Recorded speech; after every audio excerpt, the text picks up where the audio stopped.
Yo, yo, yo. Oh, we are back. We are back. Look at Trevor, and it looks like you're in like a Yes. prison somewhere. I am in a prison. My girlfriend's prison. I'm in the top of a tower. I need a handsome young prince to come get me out of here. You look like just the right guy for the job, I pal. did just get a haircut. Yeah, look at that dude. I had to clean Um, up a little bit. Jerry's coming into town soon. I had to clean up yeah, a bit. well, you gotta clean up. And I did notice that we went musicless for the intro. Oh, there was no music, and there was music playing when I. Oh, maybe it's I'm on my girlfriend's iPad right now, so It's there's a probably lot it. of technical difficulties happening on my end. That's probably it. Yeah. No. So we didn't do a show Sunday, of course, because of Easter. He is risen.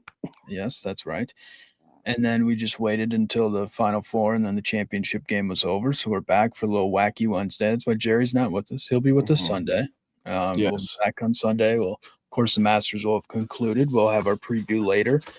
We also did pick our teams again this season, for the tournament. So hmm we'll, of course, have the bet going back on again. Is it the same bet?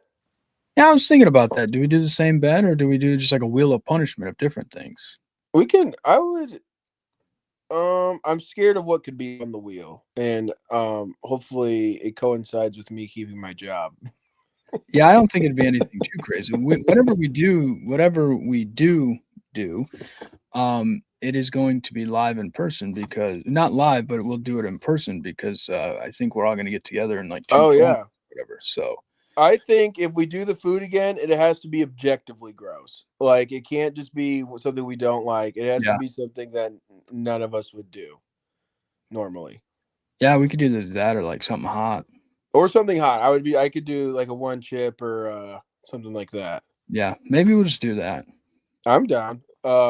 That's really scary, but I'm down. Don't lose. I know. We'll get to it. We'll get to it. Yeah, we will. We'll show our teams off. Later on, we may have a surprise guest or not. We don't know. Speaking of job, that person is, had a very important job. So Paul Skeens. that's right, the cheeseburger. But no, of course, we start with the Michigan Wolverines winning the championship. It pains me to say that, but look, Dusty May in his second season in Ann Arbor wins the national title. When he took over the program, they had won just 8 games the year before. And this year they ended up winning 37 with 5 starters who did not start their careers at Michigan. May has shown the world a new blueprint of winning titles. It's not about the stars. It's about the fit on the team. He took Yeah. a guy in, Linderborg, who I think was like community college first 3 years, then UAB, and then Michigan. A great story for him of like academically wasn't where he needed to be coming out of high school, built his way up, and then ended up going to Michigan. Yeah, I think it was one of those when they played Arizona, I thought, okay, it's going to be a historically great game. Like, Yeah. watch a good game. It's going to be fun. It's going to be competitive. And then they just blew them out. Yeah. And I'm like, okay, this is the Michigan team that we saw early on in the season. We thought, okay, they continue to be that. My thing was, how do they play in a close game?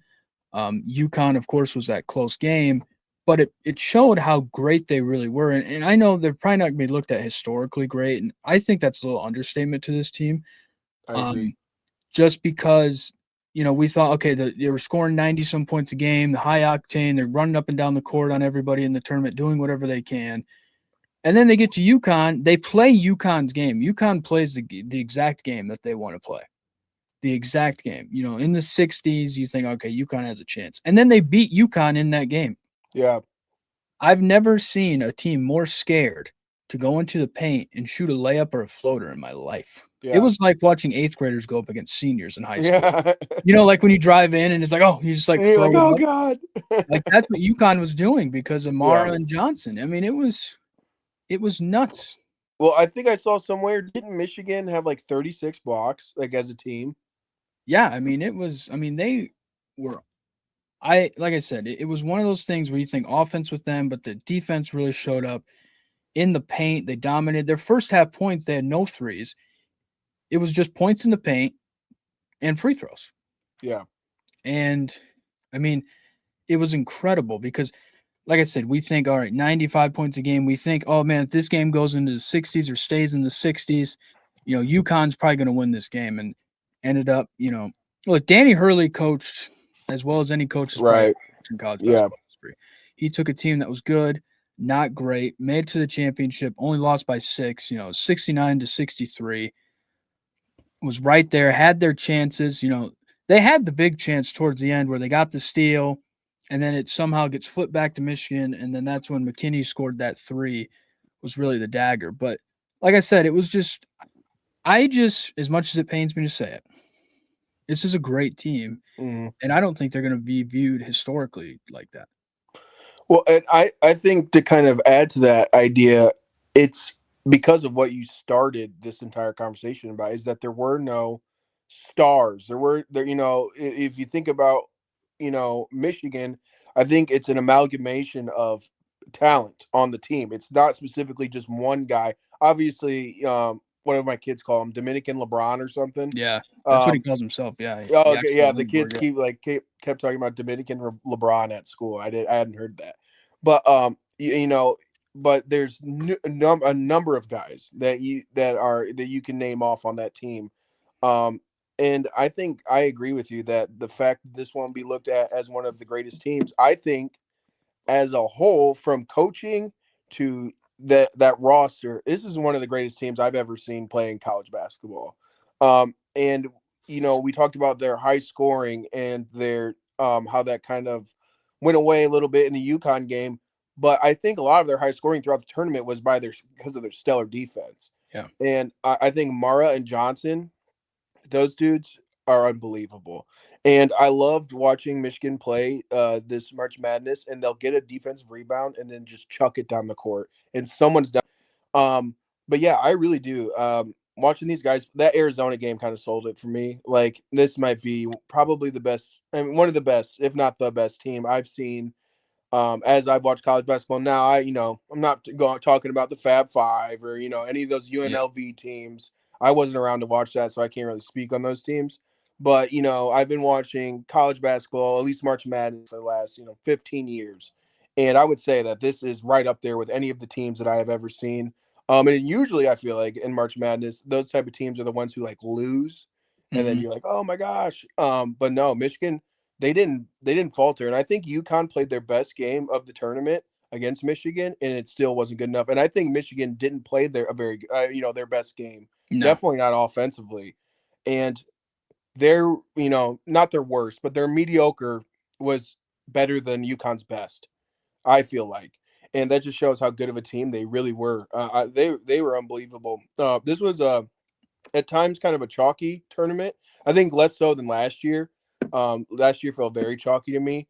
There were some good games in this March Madness, but they were so fun to watch. Even when they were up by 30, they were very entertaining to watch. And I hope all these guys have great careers, and I think it is so cool that it's there's a lot of stories for a lot of these guys in this team where you don't. It's not about where you start, but it's kind of where you finish, right?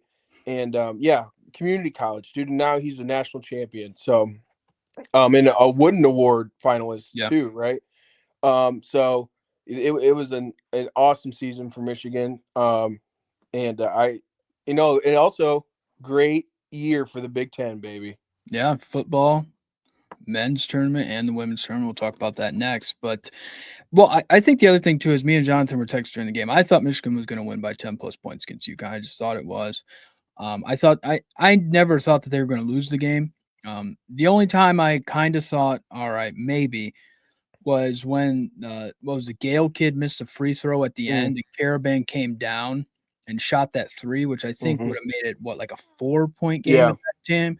At that time, I thought if he would have made that, then I would have been differently. But I thought Caravan shouldn't have shot at the ball. Kid should have, who made it the last three that banked off or whatever. Um, but that was the only time I thought maybe. But no, I thought Michigan pretty much had it in control. When you look at it, and me and Jonathan were also texting, if Linderborg, the Dominican LeBron, is healthy, I think they blow UConn out. yeah, He yeah, didn't do much. I think he had 9 points or whatever. He played like the entire first half and came off halftime with Tracy Wilson. It was like I'm dead. Like I can't do anything right now. He goes, I yeah, suck. So he wasn't himself. So I think that shows how good they are too. Is that their best player wasn't healthy in the last two games, and when it mattered the most, but they were still able to win them. And Yeah. one of the games they won by, 25 points against Arizona. Yeah. So it just showed like they had the depth. And the thing I said all year long with Michigan is they had the guy to make the shot when it needed to be made at any given time. They had the shot makers. A lot of great teams have maybe one or two.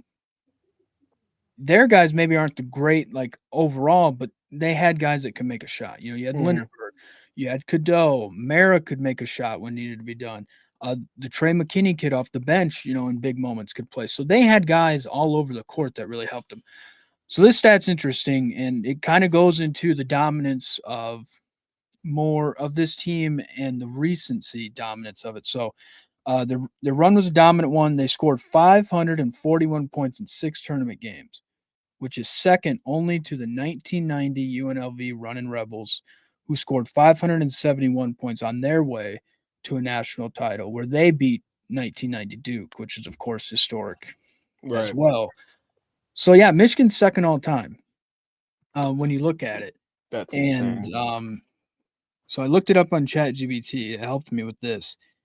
That 1990s tournament was a very high scoring tournament for some reason when you look at the all time teams. But so just to put Michigan into perspective. So UNLV was 1, Michigan this year was 2, Loyola Marymount from 1990 is 3, Michigan, who won it in 1989, is 4, Duke from 1990 was 4, Kentucky in 96, who they won a championship, is 6. They had 470 points. The most recent team other than Michigan, which would be, and this to me is the other team I look at and go, probably the most dominant, I would think better than this Michigan team recent was be Villanova in 2018, who beat That's who I was Michigan thinking of. Yep. in the championship. I want to say they beat Michigan by like 15 or so in that Hmm. championship.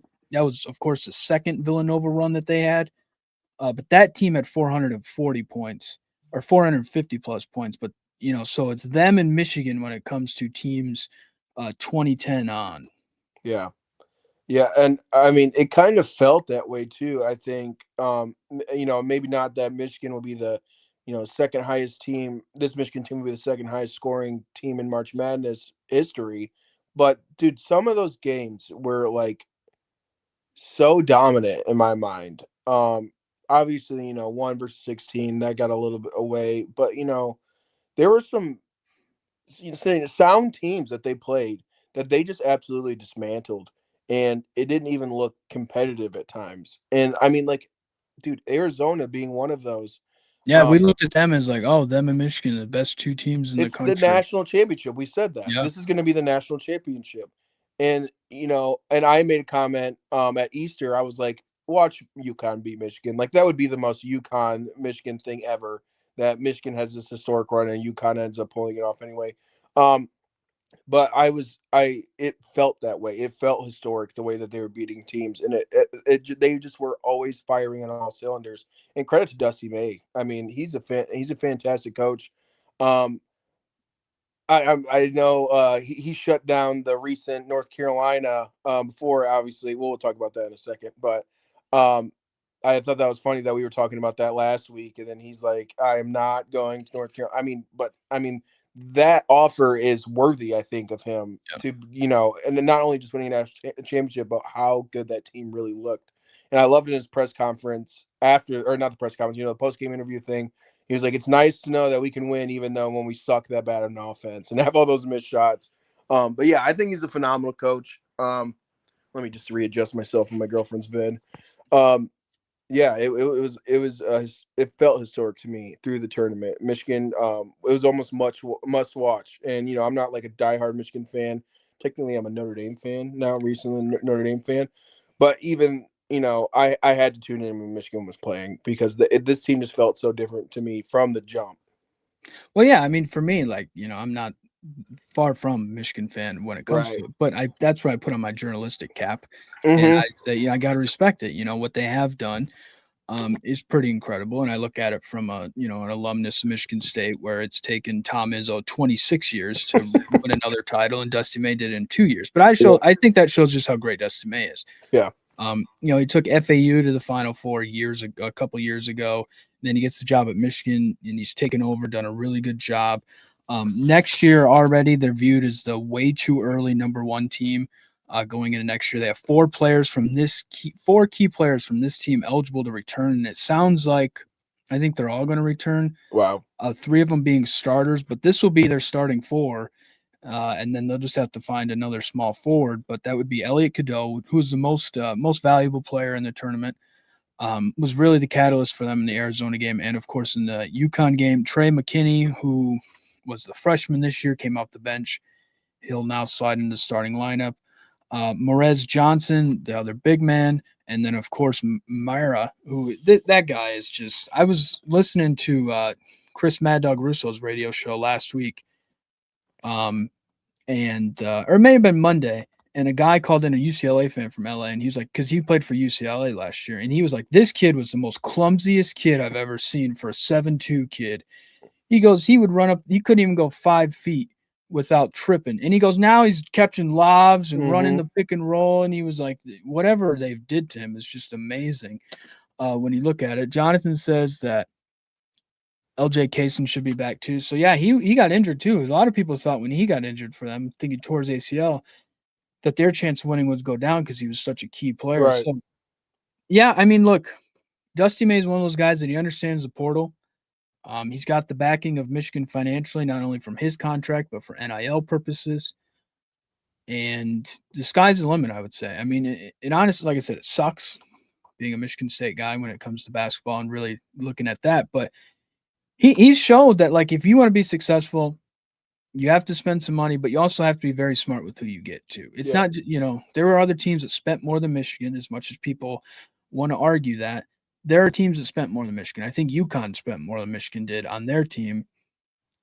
Sometimes it's just about fit of players, fit of guys, and what it's all about. So it'll be very, very interesting. Jonathan also says, heard through the grapevine, we're getting the kid from Wisconsin who's #1 player in the portal.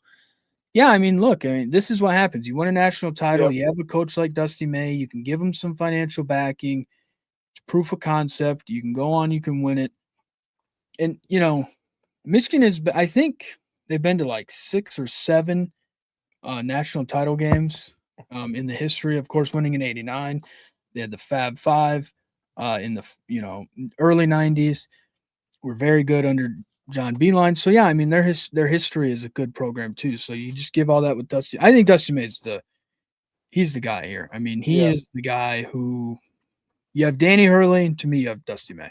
I agree. When you look at coaches, I mean maybe Todd Golden at Florida just for being how young and he won a championship last year. But for guys where I'm like, all right, they're gonna probably dominate this sport for the next 10 years. Danny Hurley and Dusty May. Yeah. I agree. And you know, it is nice to see that, like, I really I agree that these are like kind of the next coaches up, right? Coach K, Calipari, Izzo, those guys are either have gone away or are starting to go away.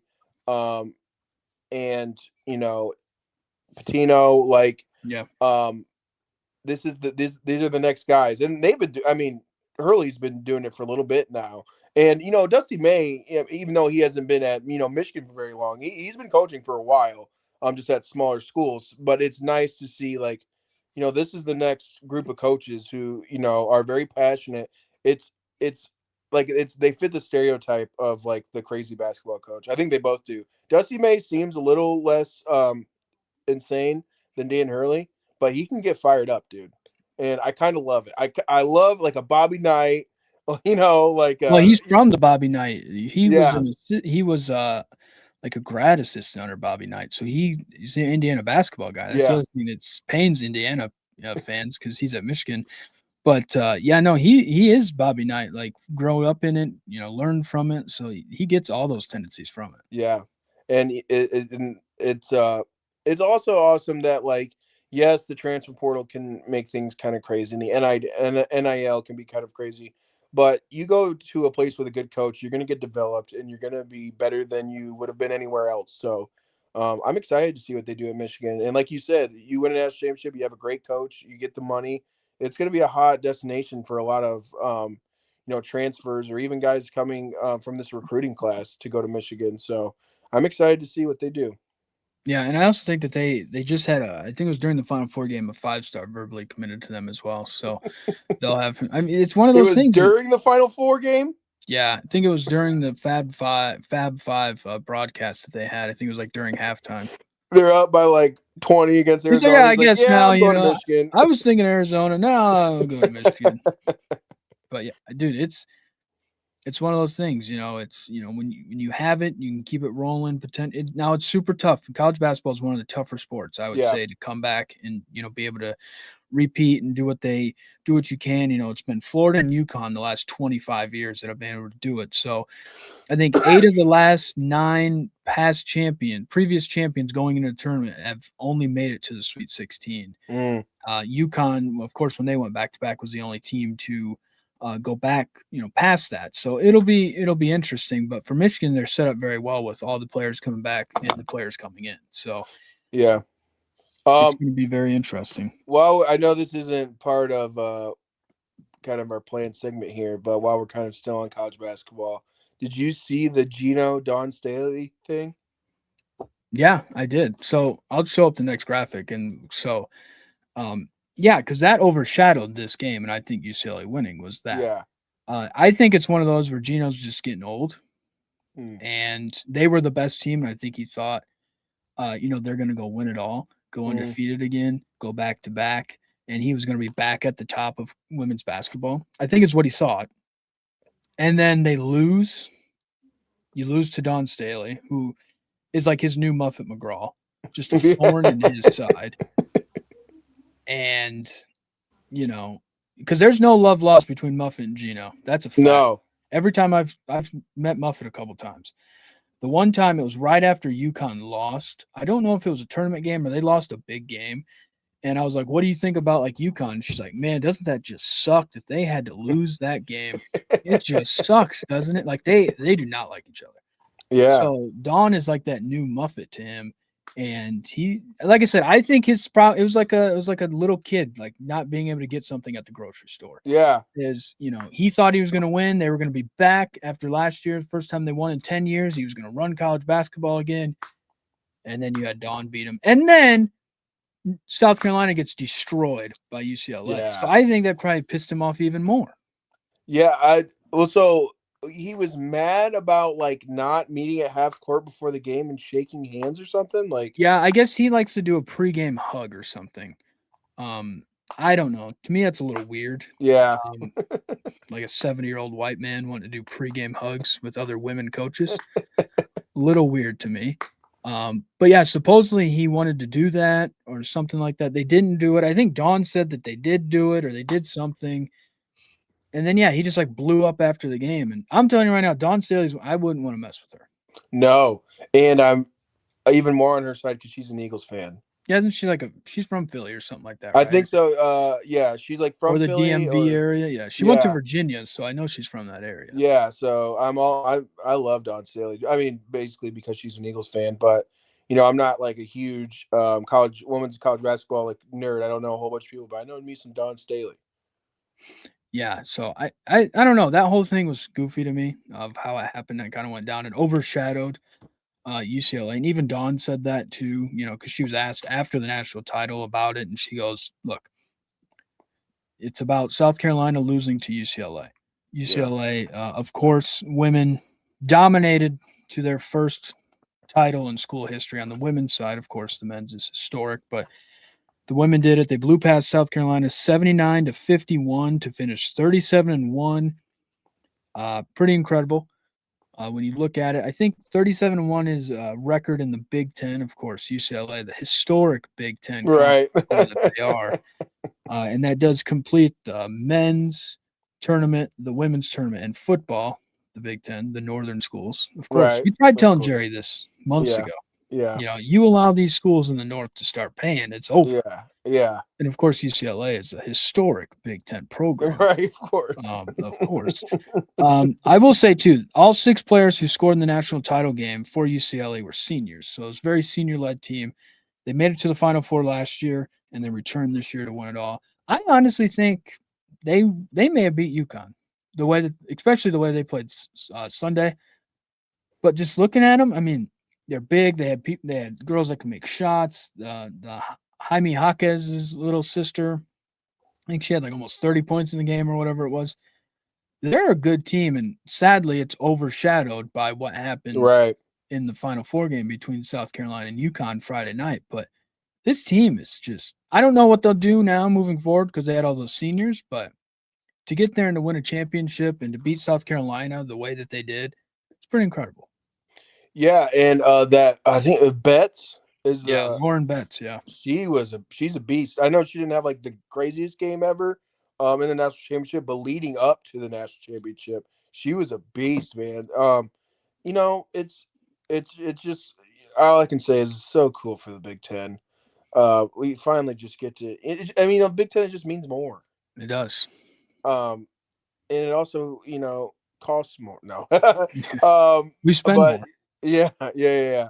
But yeah, this was an awesome game for UCLA. Kind of boring to watch because they were blowing them out. And shout out to my girl Dawn Staley. She couldn't get it done, but I agree with you. Yeah, I saw more about the Gino Dawn Staley thing than I saw anything about UCLA winning. So, but a great team. And again, senior led. It's about experience. It's about people who have been around. It's not about the big freshmen stars that are, I don't know. Do they do the same thing in WNBA where you just got to play a year? You got to be a year removed from. I think you have to do like 2 or 3 years. Okay. Anyways, these are people who have stuck around the program and developed.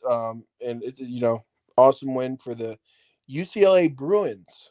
That's right. UCLA Bruins, of course. Spelled Well, wrong, but well, to them, it's it's California living. right. Yeah. The brew, bro. Yeah.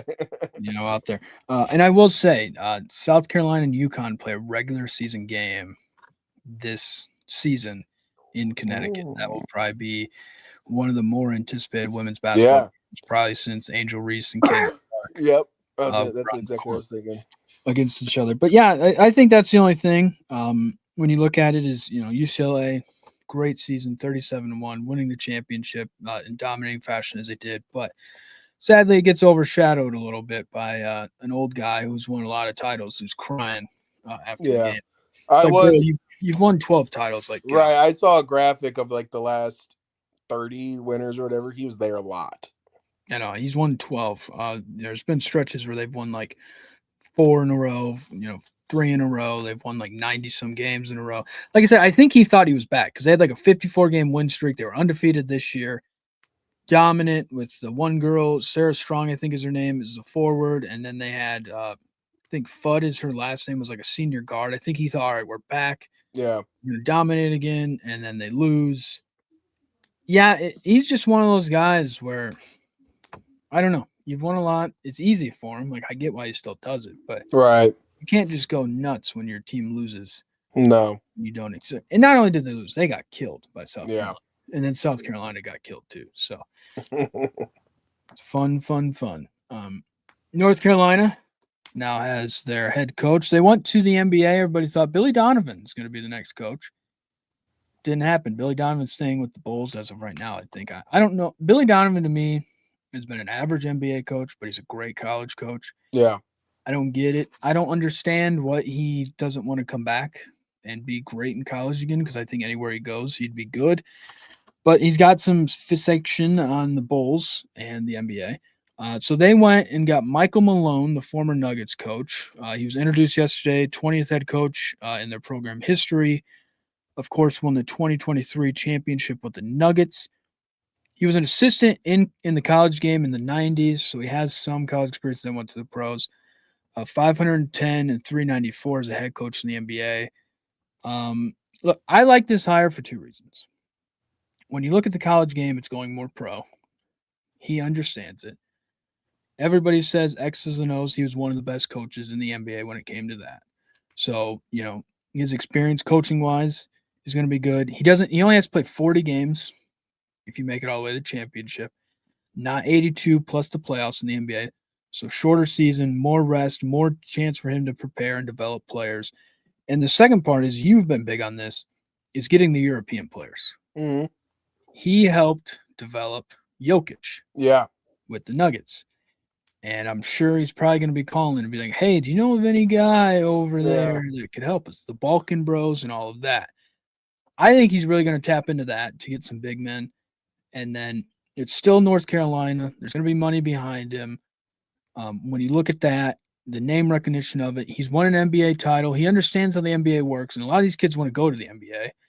He's been there. He knows it. He can help team. He can help guys get there and give them a better understanding of maybe how to develop their game, so a team will want to draft him. Yeah. I was trying to think. Can you think of any coaches, and maybe I'm just drawing a blank, that have been in the NBA, won an NBA championship, and then have gone to back to college to coach college basketball? I don't know if there's been anybody who's won a championship in the NBA then left. I mean, because you have guys like Larry Brown who coached at Right. Kansas and then went to the Pistons and won. Patino was a college coach, NBA, then back. Calipari was college, NBA, then back. I don't know if there has been an NBA head coach to win a title and then go to college. Yeah, that I mean, obviously UNC is like just one of those jobs though, where it's like if you have any interest in coaching in college, well, even the most minute interest in coaching college basketball, you will say yes to going to UNC. Um, but yeah, I'm excited for this. I the most important thing, and I don't think he'll struggle with this, because I know a little bit more about college football in the NFL than I do about college basketball in the NBA. But in college football, and there's such a drastic step in how complex the game can get, and like you said, he was one of the best coaches in the NBA. So I think he will just be able to coach his team to a better performance than what we've seen recently. But UNC has a very short window. I think sometimes I think we just saw that with them firing their previous coach. That you got to win, and if you're not winning, they have. I mean, you can be a great coach. You could be Michael Malone, and if Yeah. you're not winning, they're going to get rid of you because almost anyone would take that job. If you have a slight interest in coaching college basketball, you would 100% take the UNC job. Well, yeah, and he said that this was the only job he'd consider in college, but I will also privy that to his daughter's a volleyball player at North Carolina That is too. true. So, Yes. that kind of helps having the family connection there. Jonathan says Larry Brown won at Kansas, then Pistons, and then back to SMU. Yeah. So the only NBA coaches I have who have also coached in college basketball are Larry Brown, won a title at Kansas and one in the NBA. So I'm assuming it's looking like he's the only guy that's won a title in both. Okay. It says Greg Popovich must have he coached D3 before the NBA. This is based off Wikipedia through Mm. ChatGPT. Paul Westhead was the assistant for the Lakers and then ended up being the head coach when they won in 1980. And then he coached Loyola Marymount, the team we talked about earlier, Yeah. was scoring a lot of points in the Final Four in the 90s, but never won one. It says Bill Russell was a coach for the Celtics, won 2 championships as a coach, and then also head coach at the University of San Francisco, where he went to school. It says George Karl, borderline case, was an NBA champion as a player slash staff member, not a head coach champion, and he coached at Cleveland State. And then Mike Dunleavy Sr. is another borderline case. He won an NBA championship as a player and then also coached at Tulane. So, no, Michael Malone is the first guy. That's crazy.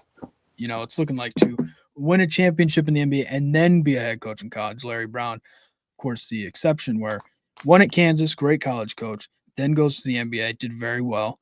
Of course, with the Pistons in 04, and then went back to college. So Michael Malone is just sitting on his own little island there. Yeah. I think it's one of those things where we've always looked at it. I know this is how the NFL and college are. It's not as many jobs. So it's like, okay, I want to be an NFL head coach compared to a college head coach. Yeah. NBA, I think it's always looked at. Billy Donovan's a great example where he could have had any college job the last 15 years he's ever wanted, and he stayed in the NBA. Yeah. Michael Malone saying, look, the way the college game is kind of going, it's North Carolina, it's one of the big brands. Maybe I'll dip my toes in here. And, he's probably looking at it too, kind of like the Belichick thing. This is what makes this funny is like, oh, X's and O's, I'm going to be way better than all the other coaches. Right. So Yeah. I can do that. Just give me the players. So it'll be interesting. But like I said, I do like to hire just because it's like the way that college basketball is going. You get new players. The NBA is like that. You get new players every year, free agents, draft. You got to mold them together. You get a few core guys, go and win it, do what you can. It's. I think it's another thing for him too. It's to prove, like, look, I won a championship, got fired. No other NBA team wanted me. I was being an analyst for ESPN. I'm going to show it to all you guys that I can be a great coach. Yeah. Yeah, I wonder what it's like too, because I know in like the professional level of um the game of any of the sports is that you can be kind of a hard ass sometimes, but still at the end of the day it's a grown man coaching grown men. Yeah. And I wonder how weird it is, or if he'll change his coaching style when it's. I think this has been pretty clear this past season with college basketball. It's more of an authoritarian. I'm the coach, you're the players. I wonder how that transition is. I wonder if it's weird, to be like kind of. I mean, I don't know. You probably if you go coach junior high basketball, you're going to be like, hey, listen, I'm the coach. You just show up and do what I say. But I don't know. I've always kind of thought about that. Like, what's Bill Belichick like? I mean, he was always kind of a hard ass, even with Yeah. NFL players.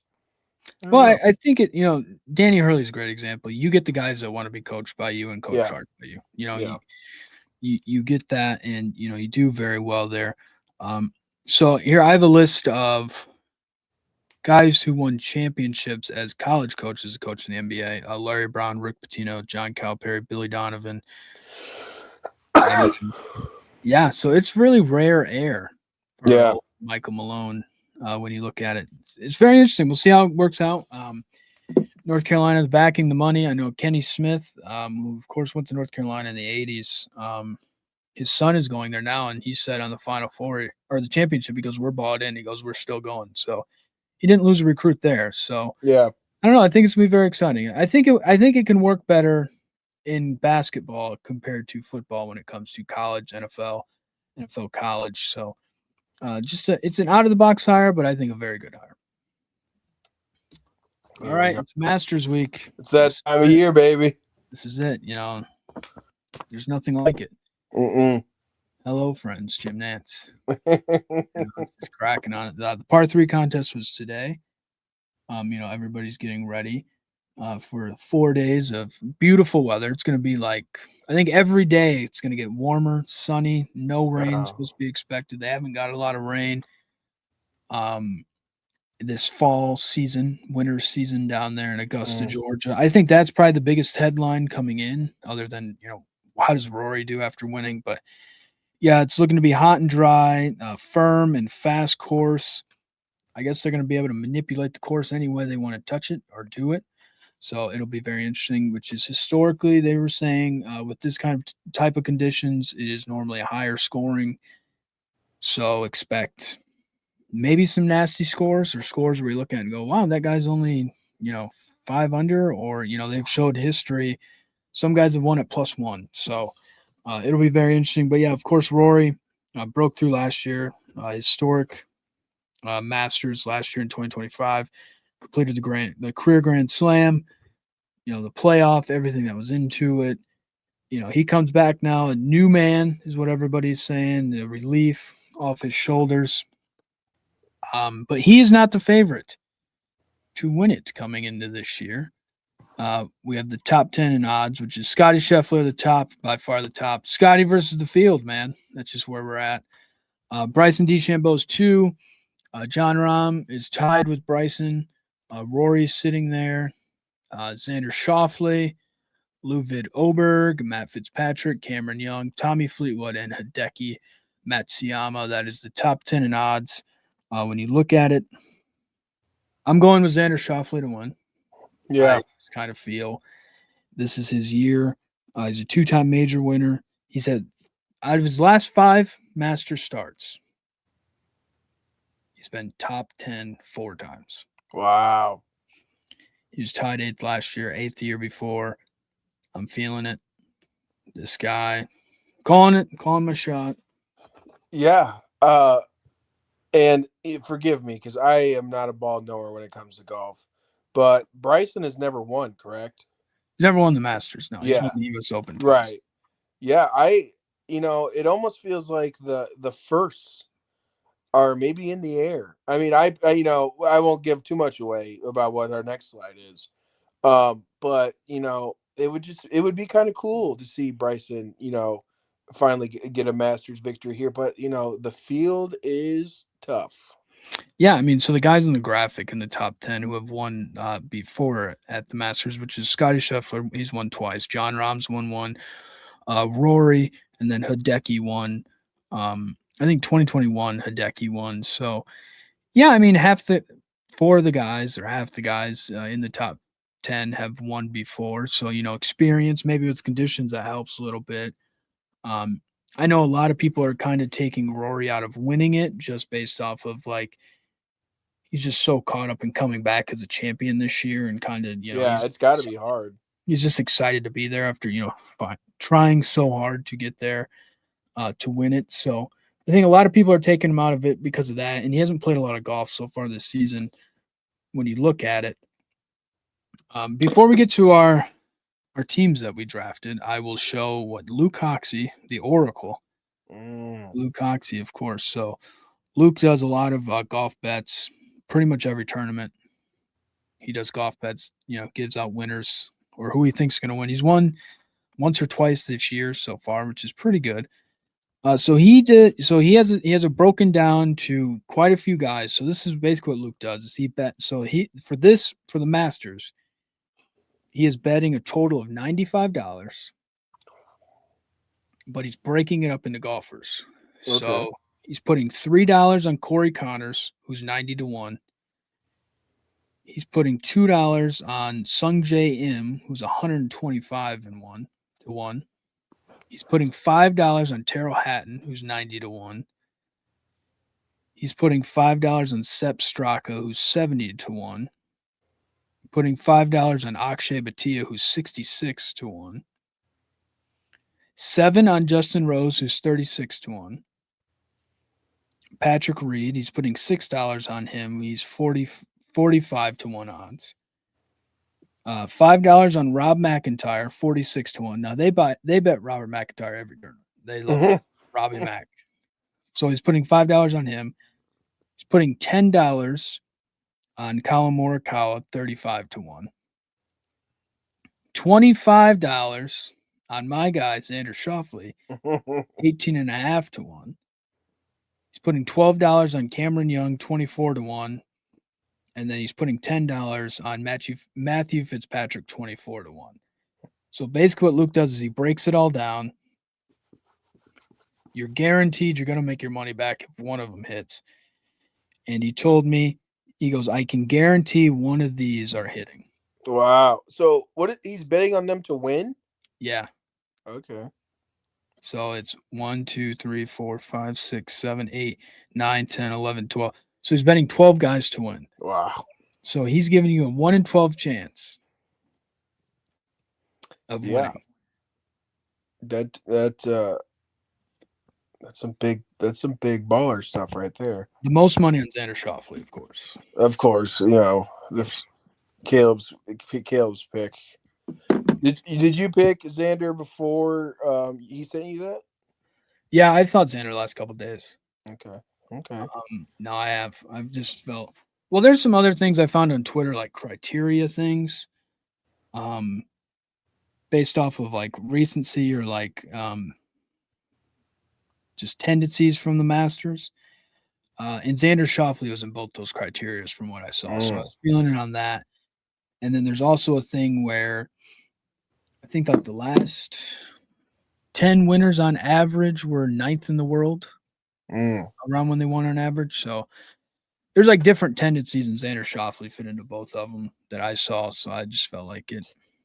So explain to me, because like I said, I do not know ball. What is the difference? Like if you win the Open and then you win the Masters, like what is better than the other? I'm not fully sure. So there's 4 majors. You have the Masters, the PGA Championship, the U.S. Open, and then the Open Championship. The Masters is by far number one for Okay. everybody. That's top. Like there's nothing else. It's the same course every year. You know what you're getting. You get the green jacket.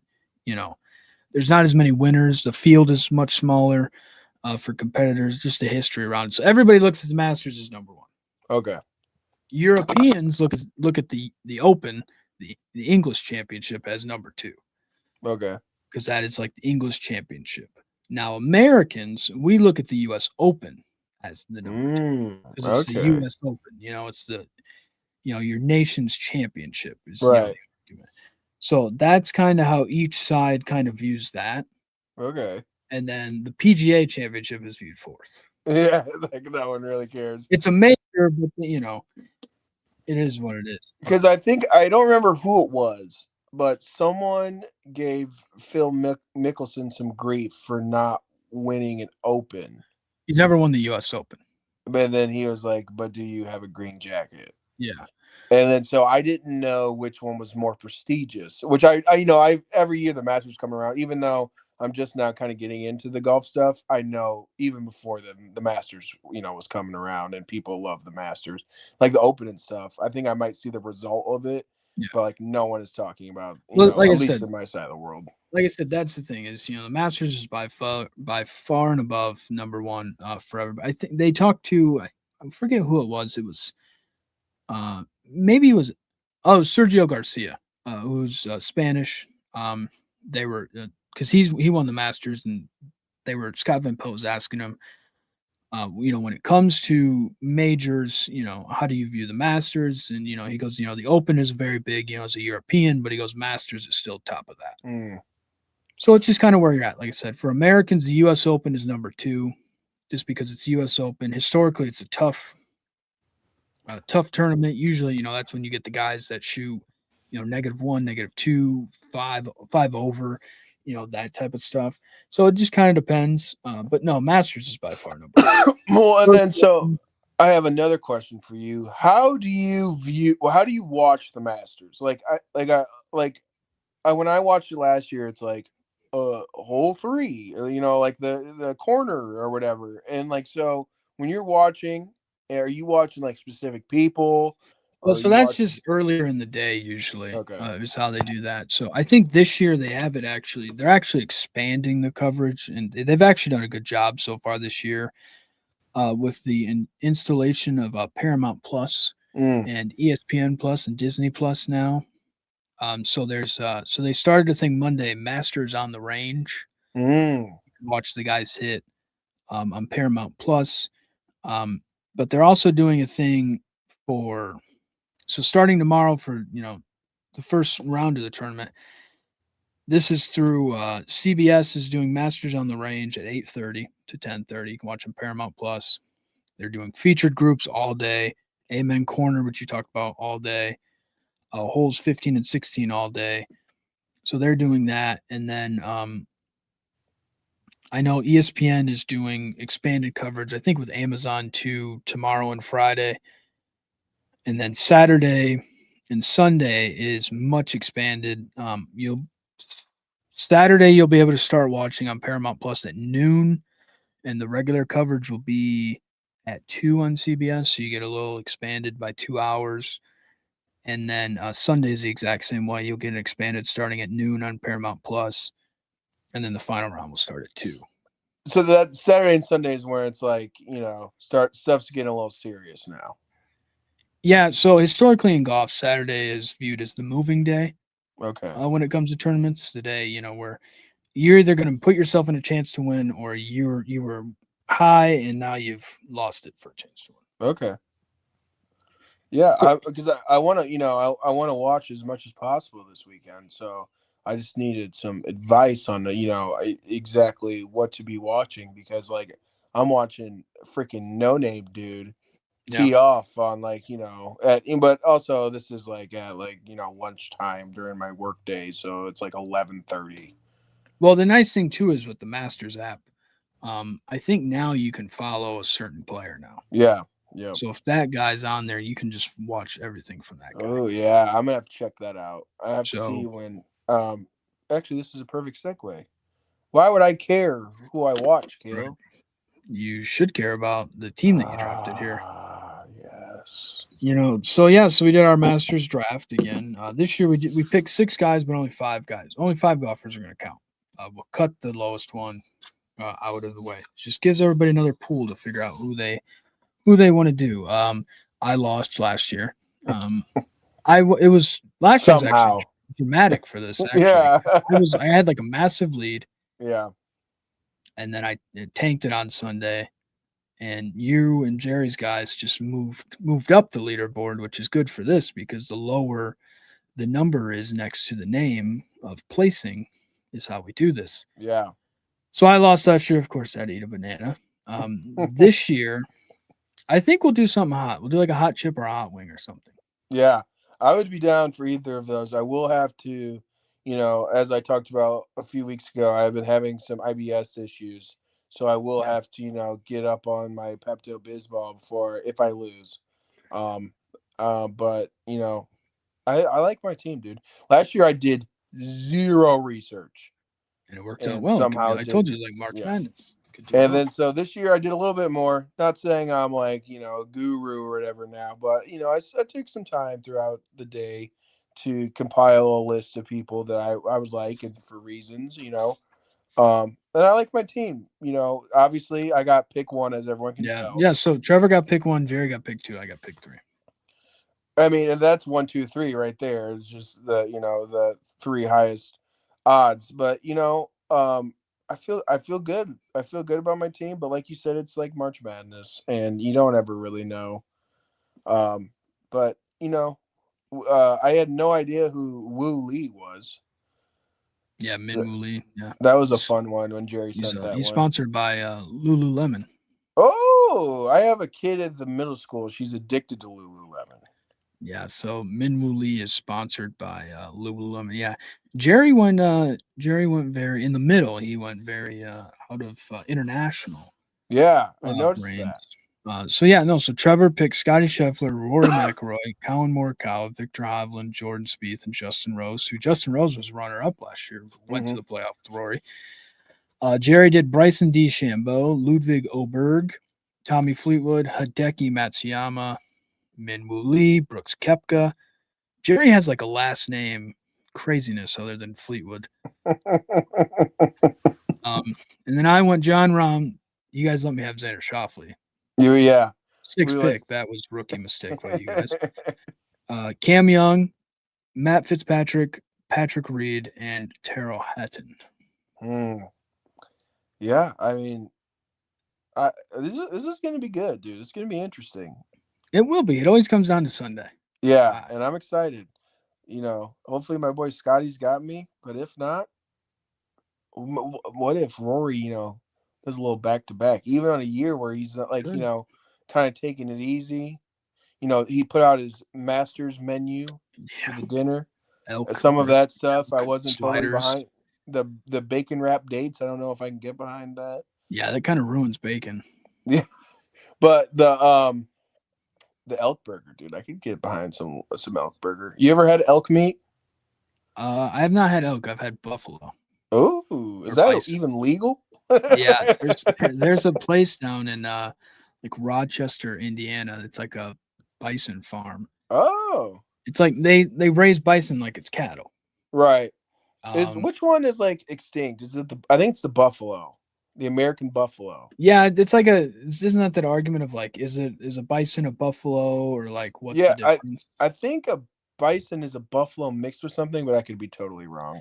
Yeah, so no, so these people like breed and raise like it's cattle. Mm. And there's like different variation of price range and everything. So we actually did a story on it when I still worked at WNDU. It was one of the last. It might have been like the last story I ever did actually.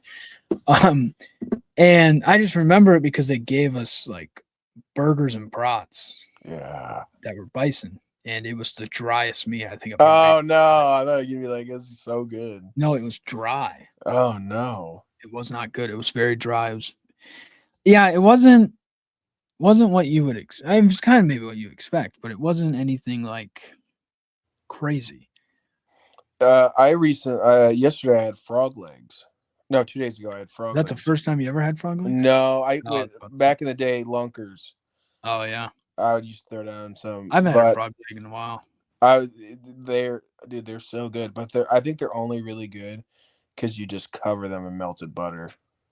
Yeah, that and you fry them like Yeah, crazy. Yeah, yeah. So it's just because like there's not a lot of meat on them. no, no, there's not.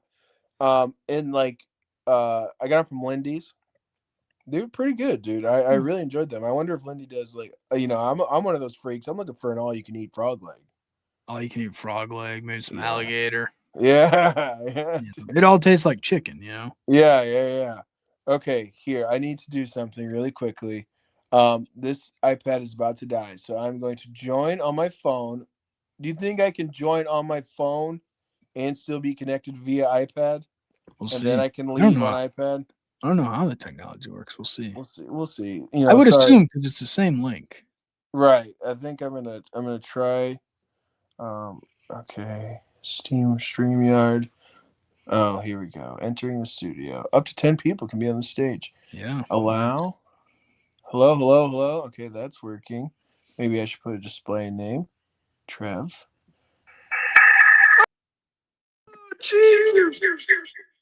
Oh my. Oh god. Oh god. Oh no. I Look think at we're that. good. I think we're good. Look how that works. Yeah, dude. Her freaking thing wasn't charging. Wow. I bought her this for Christmas, dude. It's a pretty penny. Oh, we got all sorts of stuff going Yeah, on. someone started to call me. I've never had that happen. That's Um, yeah, no. So I just looked at back-to-back winners. There's not been one since Tiger in the Masters, 2001 and 2002. what I was going to ask you. I didn't know if there'd ever if winning back to back was like a super crazy thing or not. So Yeah, Tiger is the last to do it, eh? of course, But Tiger. yeah, I mean, whatever, dude. I Um, mean, there's been guys that have won it 2 and 3 years. So there's been like Phil won it in '04 and then won it again in '06. mm, Bubba Watson, of course, 2012, 2014. And then Scotty Scheffler won it in 2022 and then 2024. Someone's calling my phone yet again as I'm trying to do this. So yeah, no, there isn't really, when you look at it, not back to back is really not a big thing. no, and I'm excited. Last year I really enjoyed the Sunday. The Sunday was great last year with Rory. And I love the what is it, a playoff? What do they call it? Yeah, playoff. Oh, I love a playoff, dude. It made it so good. Yeah, no, it's a playoff. He had it and then almost lost it and won it back. So we will see when you look at it. But yeah, so these are our teams. 6 guys, 5 scores matter. Um, Scores will be based off of their ranking or their place in the tournament. So, say they missed the cut and the last guy, who made the cut is 52nd, then your guy will get a score of 53. Oof. Please, guys, don't do that. I mean, you just got to see, we gave you 6 guys. So, hopefully only one guy out of our 6 Yeah, missed the cut and then we can count all the other scores. that's true. But if we pick 6 guys and we have like 2 or 3 guys miss the cut, it's Oh, not. that's gonna be brutal.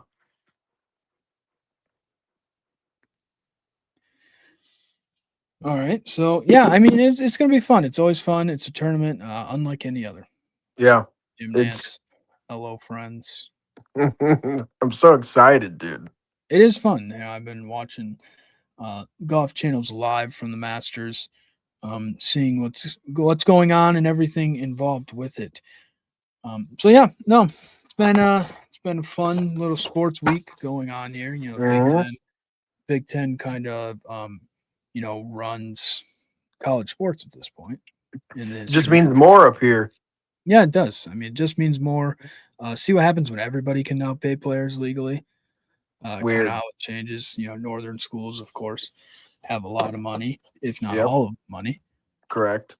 when you look at it. So, yeah, no, I think it's gonna be fun. Masters is gonna be fun. Look ahead. Sunday we'll talk about that. I saw a story about teams that potentially made trades for Giannis Antetokounmpo that Ooh, didn't go through. So maybe we'll talk about that Sunday.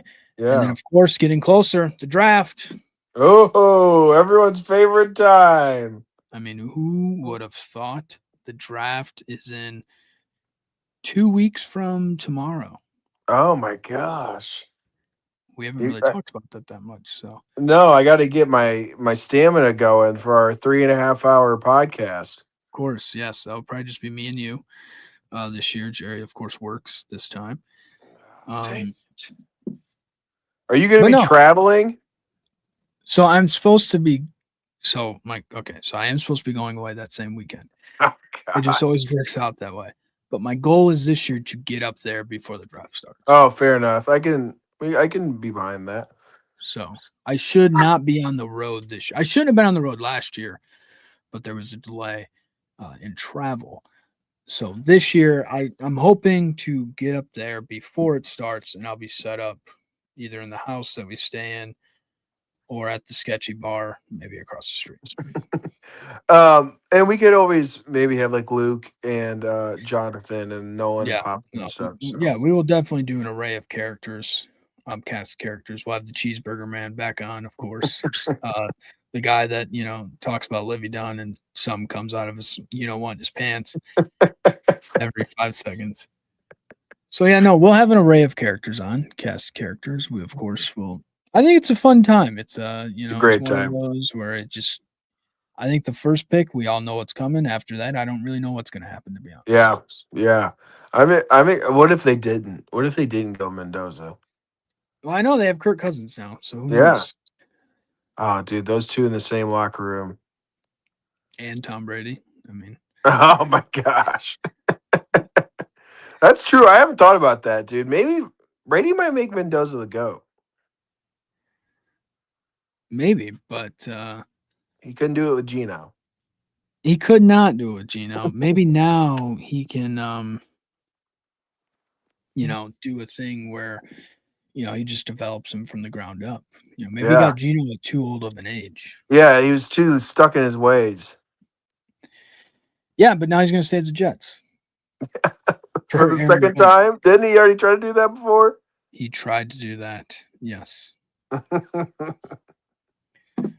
So yeah, no. So we'll get ready. Jerry will be back with us Sunday. We'll talk about the Masters. We have our teams. We will figure out the punishment. We will do that together. In not this upcoming Friday, but next Friday. Jerry comes into town. I think we'll all get together and do something that Friday night. So we'll be ready for that. And then yeah, we'll ramp up for the draft and whatever hits us next. Yeah, beautiful. There's always stuff to talk about. There's always There something. is. We will always find something. We will always, whether it's, I don't know what we'll do. We may start doing blind races or something like that. We could break that down. I'm sure that's a thing. If We talked about hot dogs last off season. we did, if ESPN has cornhole, maybe we'll break that down. Oh wow, dude! I'm already trying to learn so many sports. We got the hockey playoffs coming up and NBA playoffs coming up, and I'm gonna have to learn about cornhole. Maybe we'll see. Maybe it's dart throwing, maybe something like that. Oh, Who knows? dude! We may have to, dip into the international Oh, sports. some billiards. Some billiards, some cricket, break that down. Oh, dude, cricket is crazy. We may have I to. don't even know what's going on. They hit it behind them. To me, that's a foul ball. For them, it's like a home run. Yeah, I don't understand any of it either. I don't think anybody in America gets it. It's a massive sport, though. It is Yeah, massive. dude, they love it. They love it over there. So no, we'll be back Sunday. Break down Masters. Look towards the NBA and NHL playoffs, most likely. Jerry will be back with us. We appreciate you stopping by today. As always, thanks for watching. Peace.